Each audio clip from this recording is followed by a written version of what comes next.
എല്ലാവരെയും സമന്വയത്തിൽ എത്തിച്ചുകൊണ്ട് ഒരു പാനലിനെ ഉണ്ടാക്കുകയാണ് പതിവ്. വളരെ സുഗമമായിട്ട് സമാജത്തിൻ്റെ പ്രവർത്തനങ്ങൾ ഒരു വർഷം നടത്തിക്കൊണ്ടിരിക്കുകയാണ്. എന്നാൽ ഈ വർഷം അങ്ങനെയുള്ള യാതൊരു വിധമായ പതിവ് രീതികളും നടത്താതെ അതെല്ലാം തെറ്റിച്ചുകൊണ്ട് ഏകപക്ഷീയമായിട്ട് യുണൈറ്റഡ് പാനലിൻ്റെ തന്നെ ചെയർമാനായിട്ടിരിക്കുന്ന ആ വ്യക്തി പറയുകയാണ്, ഈ വർഷം ഞാൻ പ്രസിഡന്റായിട്ട് നിൽക്കുന്നു, എന്നോടൊപ്പം ഇന്നാരെല്ലാം നിൽക്കണം എന്നുള്ള ഒരു ധാർഷ്ട്യ മനോഭാവത്തോടു കൂടിയുള്ള വരവാണ് നടന്നത്. അപ്പോൾ ഒരു ലീഡർഷിപ്പിൻ്റെ ക്വാളിറ്റി എന്താണെന്ന് ഞാൻ പറയാൻ നിങ്ങൾക്കറിയാം. ഒരു ലീഡർ എന്ന് പറയുന്നത് ഒപ്പം നിൽക്കുന്ന ആൾക്കാരെ കൂടി ആ നിലയിലേക്ക് കൊണ്ടുവരിക, ആ നേതൃത്വ നിലയിലേക്ക് കൊണ്ടുവരിക എന്നുള്ളതാണ് ഒരു ലീഡറിൻ്റെ കർത്തവ്യം. ഇത് കൂടെ നിൽക്കുന്നവർക്ക് യാതൊരു അവസരങ്ങളും കൊടുക്കാതെ, ഞാൻ ഉദാഹരണം പറയുകയാണെങ്കിൽ, ഞാൻ ഇപ്പോൾ നോമിനേഷൻ കൊടുത്ത് വിഡ്രോ ചെയ്തൊരു വ്യക്തിയാണ്.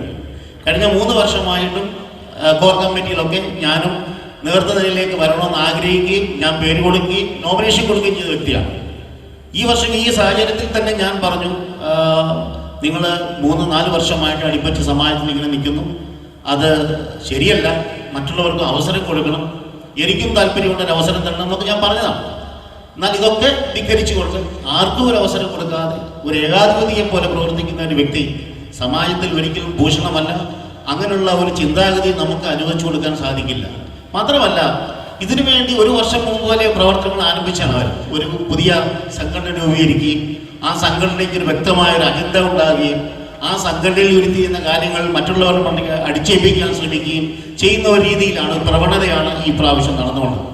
ഇതിനെയാണ് ഞങ്ങൾ ഈ കൂട്ടര് എതിർക്കുന്നത്. കാരണം ബഹർ കേരളീയ സമാജം എന്ന് പറയുന്ന ബഹറിലെ എല്ലാ മലയാളികൾക്കും അവകാശപ്പെട്ടതാണ്.